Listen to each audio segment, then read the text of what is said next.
Walleye. Hey, welcome back to this week's report. Fall fishing is definitely in the air. Looks like a slot fish. You know, in the fall, I love jig fishing. We've been trolling for about a month and a half now, and with these cooler temperatures, the surface temperature dropping in the mid 60s, it's a perfect time to get out, start pitching some jigs, go back to some live bait, even some artificial baits like I'm going to show you today. I love fall fishing. One of the baits that I absolutely love using this time of year, especially in the September transition time before we get into the real heavy October jig bite, is jigging wraps. And simply what I do is just like any other fast action jigging presentation, I pitch on the fish and then rip, let it fall to the bottom, rip, let it fall to the bottom. Absolutely deadly on walleyes.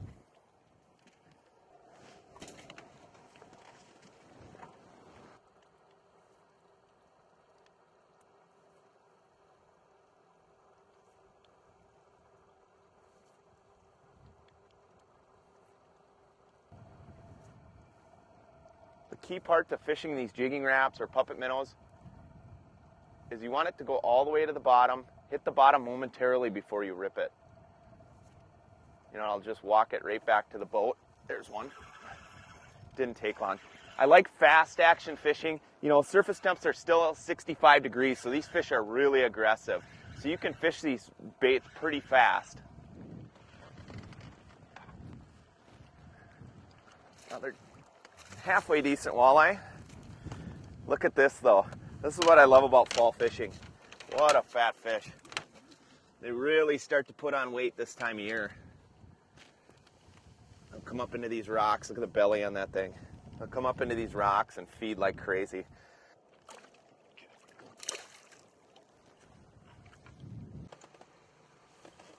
Even though I'm using braid as my main line, I like to use a fluorocarbon leader. For a couple different reasons, really. Is one, the obvious is just visibility. When I'm fishing clear water, I like to keep it away from the braid. But most importantly is when you're ripping these baits, you don't want them to come up and hang up on that braid. It's really important. And then, of course, when I tie them together, I just use a simple barrel swivel. That'll stop the twisting in the line. And you don't always have to drive around till you mark pods of fish and pitch on them. I like doing that, especially when they're in pods, but extremely scattered along a break. But like today, it seems like they're pretty loaded up along the break, so whether you want to drift or run your bow mount and just simply rip jig along the edges, that works extremely well.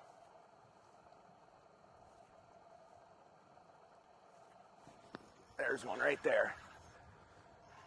See, I just put the motor in neutral. I've just been kind of blind casting along this edge, and lo and behold, you hook up on them. They're all over this thing.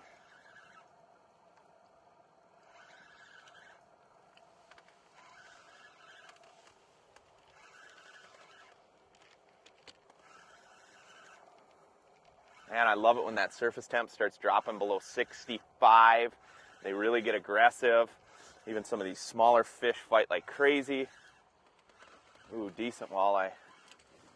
Look at what a fatty. Oh, what a chunk. Not a giant, but man, they are definitely putting the feed bag on. You know fall is here when they start getting that great big belly. Ooh, another fat fish. Let me get this girl back in the water.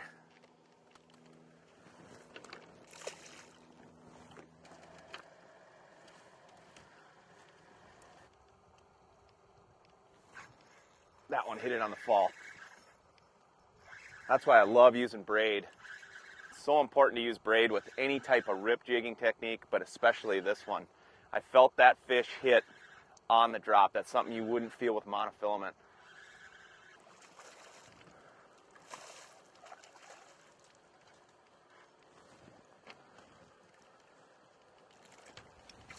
Oh, he absolutely inhaled that.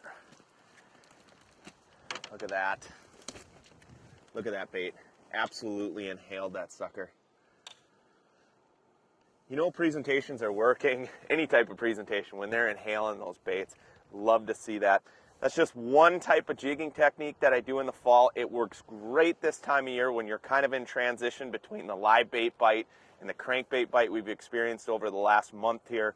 Absolutely phenomenal for putting a lot of walleyes in the boat. Hey, until next week, I'm Tony Roach, and we'll see you on the water.